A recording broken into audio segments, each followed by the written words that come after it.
Americans are no longer just flirting with the idea of socialism. They're increasingly enamored by it. And women in particular are some of its biggest fans.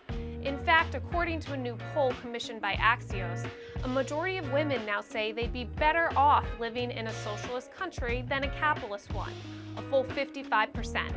By contrast, that same survey found a majority of men would still prefer to live in a capitalist society. Why? Well, when you think about it, this kind of makes sense. Politicians, beauty magazines, teachers, celebrities, media personalities, and athletes are all telling women that we're oppressed victims of society who face structural inequalities. With their influence, some women are bound to believe this. And when they start to believe this, the idea of turning to expansive government programs that promise to address these structural inequalities sounds pretty nice. Take the issue of abortion, for example. The left frames this debate as one of inequality, in which women are lacking reproductive freedom. Until they have full, unrestricted access to taxpayer-funded abortions, it's impossible for women to truly be equal. Of course, the ability to end the life of an unborn child has nothing to do with women's equality, unless that is we're talking about the life of a baby girl in the womb. But the left tells women otherwise. The gender wage gap is another example in which women are brainwashed into thinking society is stacked against them.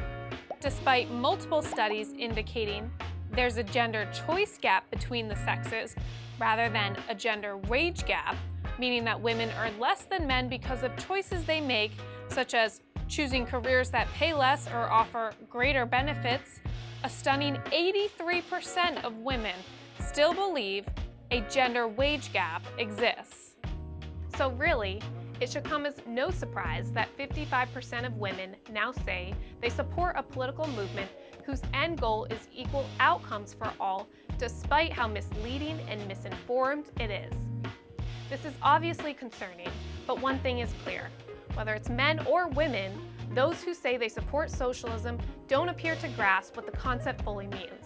They point to European countries, such as Finland, Sweden, Denmark, and the UK, all of which, of course, aren't socialists at all. These countries do provide broad welfare benefits, but the average person pays for it. Someone making a meager $37,000 in Denmark, for example, pays an average of 40% in taxes, nearly half of their annual income. Make more, and that number, of course, goes up.